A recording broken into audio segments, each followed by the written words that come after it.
El doctor Manuel Garrido, diputado nacional, gracias por estar con nosotros, Manuel, muy amable. Hola, ¿qué tal?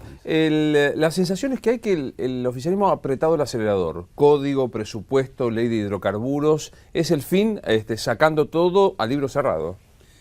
Bueno, el tema de sacar las cosas a libro cerrado es una característica del gobierno, pero es verdad que este año se caracterizó por un primer semestre donde hubo poca actividad legislativa.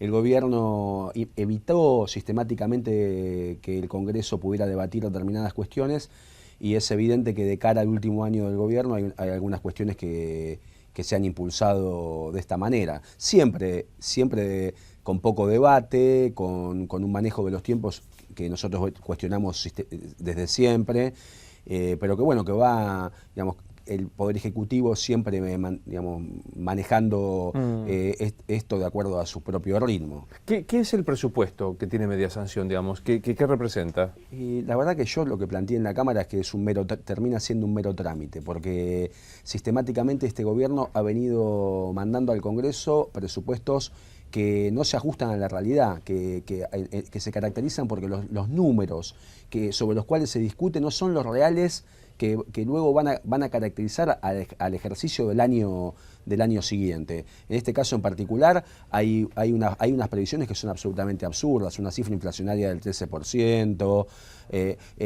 Sistemáticamente, para que tengan una idea, entre los años 2007 y 2013 hubo un reajuste, o sea, hubo ingresos que no estaban previstos en los presupuestos por 500.000 millones de pesos. O sea que 500.000 millones de pesos que mediante decretos de necesidad de urgencia o con facultades delegadas, el Poder Ejecutivo pudo reajustar para gastos no previstos ni discutidos por el Congreso, generalmente con decretos que saca entre los meses de agosto y diciembre. Es decir, que nosotros en el Congreso tendría que ejercer una función de discusión de los planes de gobierno y por supuesto de control de las políticas que se van a implementar, en este caso en el año 2014, pero terminamos discutiendo a toda velocidad, sin herramientas, que permitan de alguna manera evaluar lo que está mandando el Poder Ejecutivo, cuestiones que luego van a ser modificadas y sin intervención del Congreso. Más o menos un 21% entre los años 2007 y 2013, o sea, se incrementaron los gastos del Estado en un 21% que no fue discutido por el Congreso. O sea, que termina siendo un trámite necesario porque el Ejecutivo necesita un presupuesto para poder gestionar durante el año, pero termina siendo un mero trámite en donde el Congreso no discute nada, no modifica el contenido, no discute las políticas, los responsables de cada área no vienen a explicar al Congreso qué van a hacer en cada área con la plata que tienen prevista para el año siguiente, y termina desvirtuándose absolutamente. ¿Pero es una convicción económica para el manejo discrecional y sin rendición de cuentas de los fondos, o es casi un espíritu de autoconvencimiento de una tarea épica? Pues digo, escucho a la presidenta a la par decir que su código civil es más democrático que el de Vélez Sarsfield. Digo, todo sumado parece como la construcción de una épica especial, ¿no? Bueno, siempre el gobierno tiñe todo de un discurso épico y les encanta ponerse en ese lugar de próceres, ¿no? Pero en el caso del presupuesto está claro que en realidad lo que hay es una raíz autoritaria. Un gobierno, a la oposición la cuestionan porque no puede de alguna manera poner un límite. Bueno, digamos, no puede poner un límite porque un presidente que tiene mayoría en ambas cámaras del Congreso no necesita discutir, en este caso el presupuesto, ni consensuarlo con la oposición, porque tiene el número suficiente para aprobarlo. Por supuesto, con una cultura de otro tipo, menos autoritaria, igualmente habría una discusión mayor. Lo que está claro es que un gobierno con una matiz autoritaria, convencido equivocadamente, pero convencido al fin de estos rasgos épicos de su gestión y con una mayoría suficiente, de alguna manera torna la práctica política en una práctica muy autoritaria, ¿no? Hablando de la oposición, hay una gran discusión en el Frente Amplio, una en respecto de si la foto con Morales y Massa es un cimbronazo, un cisma. ¿Qué es? ¿Cómo lo lees? Y la verdad, me parece que es una mala señal. porque de alguna manera, digamos, UNEN está tratando de mostrar una opción a nivel nacional. De hecho, lo está haciendo a través de, por ejemplo, lo que hemos venido haciendo, de exponer las ideas que vamos a llevar a ejecución cuando lleguemos al gobierno. Lo hemos hecho en materia económica la semana pasada. Ayer hicimos una presentación sobre los planes de gobierno en materia de transparencia, lucha contra la corrupción. O sea, estamos trabajando sostenidamente en planes de gobierno nacional. Tenemos candidatos muy buenos, que bueno, que se definirá luego quiénes son, pero no cabe duda de que quizás la crítica que se nos podría hacer es que tenemos varios candidatos, pero son varios candidatos de peso: Wiener, Cobos, Sanz, Carrió, Solanas.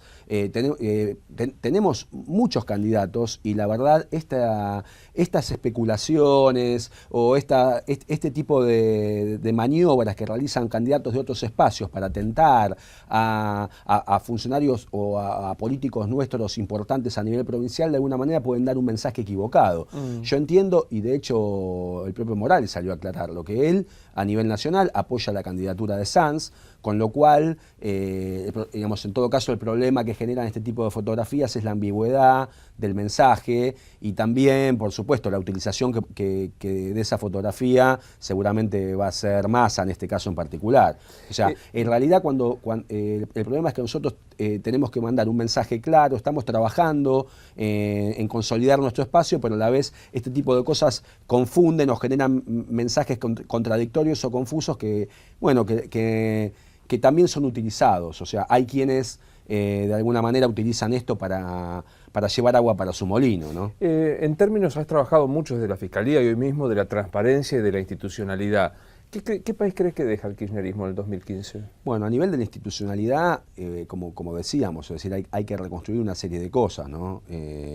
Nosotros aspiramos y seguramente pensamos que con una distribución más equilibrada del poder, que seguramente va a ocurrir en el Congreso, hay instituciones cuyo papel es fundamental y que debiera recuperarse. El Congreso es uno, y por supuesto en materia de, como me decías, temas de lucha contra la corrupción y temas de transparencia, es fundamental reconstruir el papel de los órganos de control, que hoy están desmantelados, están venidos a menos, no han sido considerados como un elemento serio. El control no es un elemento que sea valorado por el gobierno. De hecho, en decisiones o en leyes muy importantes que se han dictado en este tiempo, expresamente se excluye la posibilidad de controlar determinadas cuestiones. Ocurre, por ejemplo, con el tema de la expropiación de YPF, concretamente se excluyó la posibilidad de que la AGN controle la gestión de YPF. Ahora se está hablando de una agencia de hidrocarburos y no se contempla, del tema de la ley de hidrocarburos, no se contempla la necesidad de que también haya una agencia de control, porque una de las cosas que ha caracterizado la reducción de la producción de hidrocarburos en la Argentina también ha sido la falta de control sobre lo que han hecho las empresas concesionarias en las áreas que se han concesionado. Me parece que hay que rescatar el valor del control y bueno, una de las asignaturas pendientes que va a tener el próximo gobierno es trabajar en esto intensamente y también de alguna manera comprender que el control no es un obstáculo a la gestión, que es un poco lo que subyace en este tipo de políticas que ha venido aplicando este gobierno. Siempre han visto el control como un obstáculo y no como un elemento que ayuda a gobernar y a consolidar determinadas políticas. Manuel, gracias por haber venido, muy amable. Gracias a ustedes. Así seguimos en Infobae TV.